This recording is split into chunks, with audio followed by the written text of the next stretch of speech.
کتنے مبارک دن، کتنے مبارک ایام چل رہے ہیں۔ ہم اس مبارک ایام اور مبارک گھڑی کی قدر کریں۔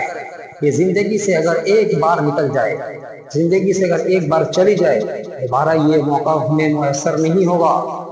اللہ نے ہمیں اس مبارک دن اور مبارک مہینے میں پہنچایا، ہم اللہ کی عبادت کے لیے جھک جائیں، اللہ کی عبادت کے لیے اپنے سر کو جھکائیں۔ میرے بزرگوں، آج 4 دن ختم ہو چکا ہے، آج چوتھا دن چل رہا ہے۔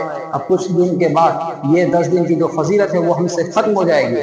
ہم راتوں میں اٹھیں، جاگیں، عبادت کریں، تہجد کی نماز پڑھیں، اللہ کو یاد کریں، اللہ کے سامنے سر کو جھکائیں، اپنے گناہ کی معافی مانگیں کہ اللہ ہمیں معاف کر دے، ہمیں اگلی زندگی ہماری جو بچی ہے اچھی ہے، اللہ آپ کی رضا والی زندگی نصیب فرمائے۔ یہ دعا کریں۔ میرے بزرگوں، ہم سب محتاج ہیں اللہ کی رحمت کے۔ کوئی بندہ ایسا نہیں جو بتا سکے کہ ہم جو ہے گناہ سے بری ہیں، ہم سے گناہ نہیں ہوتا۔ ہر انسان سے گناہ ہوتا ہے، چاہے وہ صغیرہ ہو یا کبیرہ ہو۔ صرف فرشتوں کی صفت ہے ان سے گناہ ان کے اندر کوئی مادہ ہی نہیں ہے، وہ تو نیکی نہیں کر رہے ہیں، اللہ نے ان کے اندر گناہ کا مادہ ہی نہیں رکھا ہے۔